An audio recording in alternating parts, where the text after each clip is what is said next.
এটা দেখো odd one আউটের কোয়েশ্চেন, ঠিক আছে।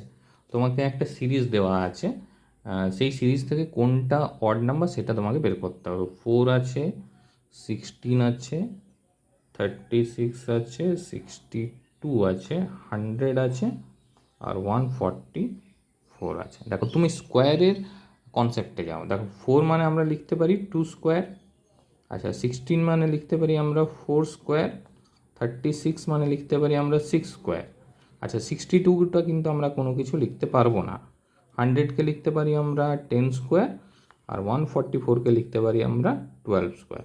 তাহলে দেখো এখানে কি হচ্ছে না, পরপর যে আমার জোড় সংখ্যা হয়, পরপর যে ইভেন নাম্বার হয়, সেই ইভেন নাম্বারের স্কোয়ার টার্মগুলো কিন্তু দেওয়া আছে সিরিজ হিসাবে, কিন্তু 62টা আমার হচ্ছে না। তাহলে এখানে কি হওয়া উচিত ছিল, এখানে অ্যাকচুয়ালি হওয়া উচিত ছিল কিন্তু 64। কেন? কারণ 6-এর পর জোড় সংখ্যা 8 হয়। আচ্ছা 8-এর যদি স্কোয়ার করো তাহলে 8-8 64, এখানে কিন্তু 64 হওয়া উচিত ছিল।